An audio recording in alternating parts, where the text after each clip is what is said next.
Hello students, welcome to the NC online study.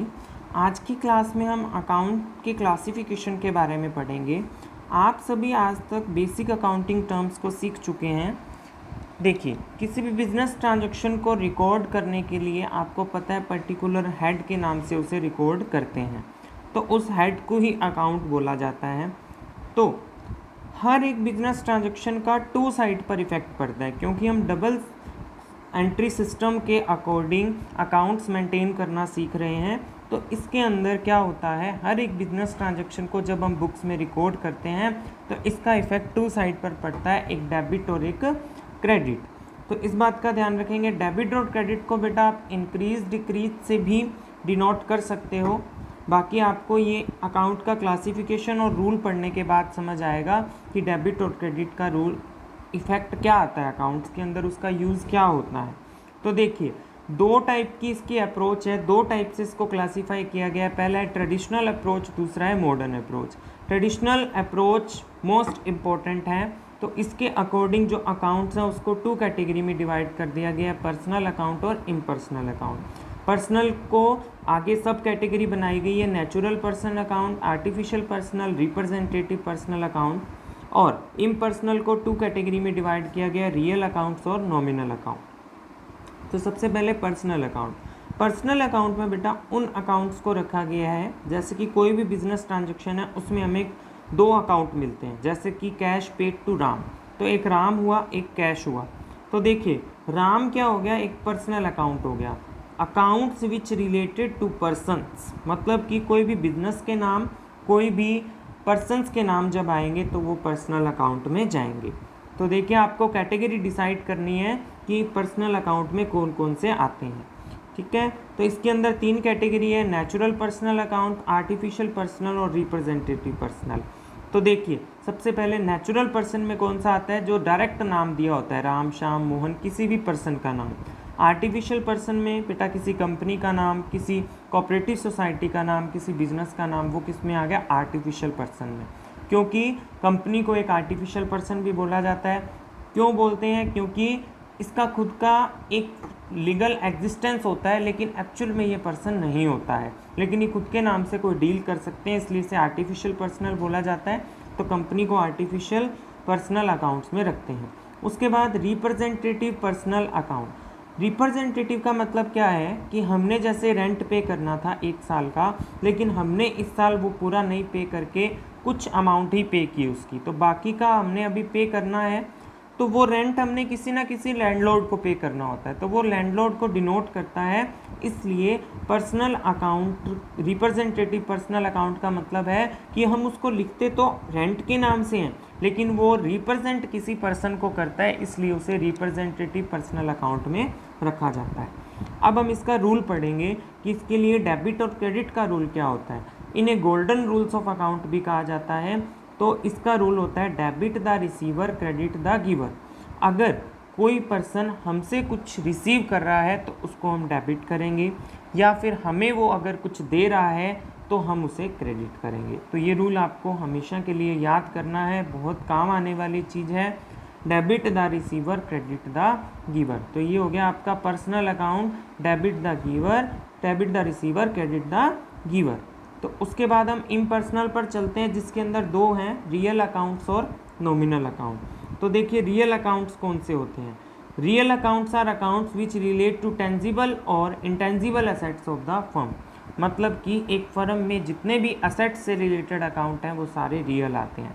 जैसे हमने bike खरीदी तो बाइक एक रियल अकाउंट्स हो गया। इसका रूल देखते हैं, debit what comes in, credit what goes out. जो चीज़ आ रही है उसको डेबिट करो, जो चीज़ जा रही है उसको क्रेडिट करो। बाइक आ रही है बिजनेस में, हम खरीद रहे हैं तो उसे डेबिट करना है। अगर हम बाइक को बेच रहे हैं तो उसे क्रेडिट करना है। ठीक है। उसके बाद नॉमिनल। नॉमिनल अकाउंट में आता है बेटा हमारे एक्सपेंसेस, लॉसेस, गेन्स, रेवेन्यू। मतलब कि इनकम और एक्सपेंसेस वाले, या कहूँ प्रॉफिट या लॉसेस वाले सारे अकाउंट किस में आते हैं, नॉमिनल में आते हैं। जैसे कि हमने सैलरी पेड की तो it is a nominal account, क्योंकि एक एक्सपेंस है। कमीशन रिसीव्ड, इसका मतलब है हमें इनकम हुई है तो ये एक नॉमिनल अकाउंट है। अच्छा, इसका रूल क्या कहता है? Debit all expenses and losses, credit all income and gains. मतलब कि जितने भी एक्सपेंसेस और लॉसेज हैं उनको डेबिट कर दो, जितने भी इनकम्स और गेन्स हैं उनको क्रेडिट कर दो। तो ये 3 रूल बेटा गोल्डन रूल्स हैं जिन्हें आपको याद करना ज़रूरी है। इसे मैं आपको अंडरलाइन करके दिखा रहा हूँ। ये गोल्डन रूल्स आपको हमेशा के लिए याद होने कंपलसरी हैं, ठीक है?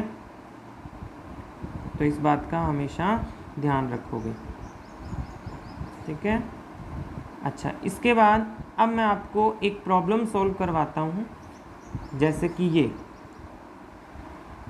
इसके अंदर हमें छंटनी करनी है। मतलब कि ये कुछ अकाउंट्स के नाम दिए हुए हैं, हमें बताना है कि पर्सनल इसमें से कौन सा है और रियल कौन सा है और नॉमिनल कौन सा है। तो सबसे पहले कैश वर्ड दिया हुआ है। देखो बेटा, कैश का मतलब है कि कैश किस टाइप का अकाउंट है, हमें ये बताना है, पर्सनल है, रियल है या नॉमिनल है। तो देखो कैश साफ साफ हमें दिख रहा है। कैश मैंने आपको बताया हुआ है, कैश हमारी असेट्स होती है और असेट्स से रिलेटेड अकाउंट कौन से थे? रियल। तो कैश किस में जाएगा? रियल अकाउंट में जाएगा, ठीक है? इसके बाद बैंक। बैंक का मतलब है बेटा बैंक के अंदर हमारे जो पैसे पड़े हैं तो वो भी हमारी असेट्स हैं, तो वो भी किस में जाएंगे? रियल में जाएगी। लेकिन यहाँ देखो रियल में क्यों नहीं लेकर गए हैं उसे इसलिए नहीं लेकर गए हैं क्योंकि यहाँ बैंक को एक रिप्रेजेंटेटिव पर्सनल अकाउंट माना जा रहा है। यहाँ बैंक को एक रिप्रेजेंटेटिव पर्सनल अकाउंट माना जा रहा है। अगर लिखा होता कैश एट बैंक फिर तो हम कहाँ जाते, उसको रियल में लेकर जाते। लेकिन यहाँ क्या लिखा हुआ है कि बैंक एक रिप्रेजेंटेटिव के रूप में काम ले रहे हैं, इसलिए इसको पर्सनल में डाला गया। इसके बाद आउटस्टैंडिंग सैलरी। आउटस्टैंडिंग का मतलब होता है बेटा बकाया, तो वही मतलब हो गया। ये भी क्या हो गया? रिप्रेजेंटेटिव हो गया। मतलब हमने अभी सैलरी किसी को एम्प्लॉय को देनी है तो एम्प्लॉयज़ को रिप्रेजेंटेट कर रहा है ये, इसलिए इसको पर्सनल अकाउंट में डाला गया है। सेल्स। सेल्स बेटा इनकम है हमारी, हम माल बेचते हैं तो हमें प्रॉफिट होता है, इनकम होती है, तो इसलिए इसे नॉमिनल में डाला है। Accrued interest. एक्यूड का मतलब बेटा बकाया इंटरेस्ट होता है, ये हमें मिलना था। आउटस्टैंडिंग सैलरी का मतलब था, आउटस्टैंडिंग का मतलब भी बकाया होता है, एक्यूड का मतलब भी बकाया होता है। लेकिन जो आउटस्टैंडिंग सैलरी थी वो हमें पे करनी थी, लेकिन एक्यूड इंटरेस्ट का मतलब है ये इंटरेस्ट हमारी इनकम थी और हमें रिसीव नहीं हुई है, तो ये भी पर्सनल में जाएगी। Lease hold property. Lease hold property बेटा एक ऐसी प्रॉपर्टी जिसको हम लीज पर देते हैं, किराए पर देते हैं, तो किससे रिलेटेड हो गया? असेट से रिलेटेड हो गया, तो ये रियल में जाएगा। उसके बाद ड्राइंग्स। ड्राइंग्स बेटा क्या है? ड्राइंग्स कौन करता है? एक बिजनेसमैन करता है, तो ये किसे रिप्रेजेंट कर रहा है? एक बिजनेसमैन को रिप्रेजेंट कर रहा है, इसलिए ये एक पर्सनल अकाउंट है। डिस्काउंट रिसीव्ड हमारी इनकम है, इसलिए ये किस में जाएगा? नॉमिनल में जाएगा। बैड डेट्स हमारा एक खर्चा है, इसलिए ये भी नॉमिनल में जाएगा। परचेज। परचेजेस भी हमारे बिजनेस से पैसा जाता है, मतलब कि हमारे लिए एक एक्सपेंडिचर है परचेजेस, इसलिए इसको नॉमिनल में लिखा गया है।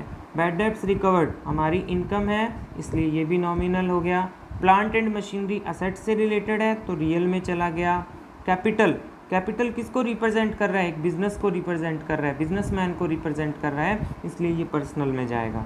इंटरेस्ट पेड हमारा एक एक्सपेंस है, इसलिए ये नॉमिनल में डाला है।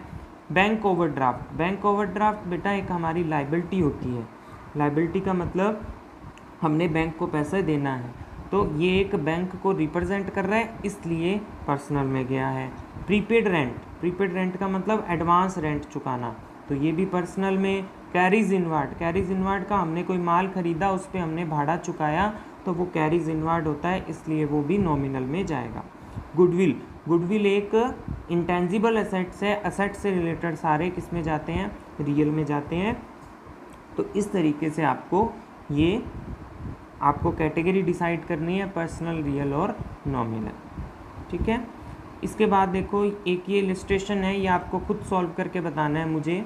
इसके अंदर आपको ये बताना है कि कौन कौन से अकाउंट हैं और कौन से अकाउंट का नेचर किस टाइप का है, ठीक है? अगर आपको नहीं समझ आता है तो मेरे से आप पर्सनली टेक्स्ट करके पूछ सकते हो।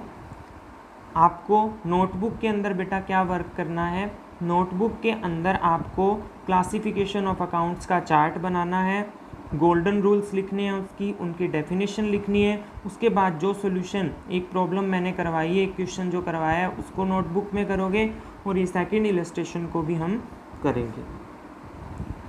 Thank you students, thanks for watching this video.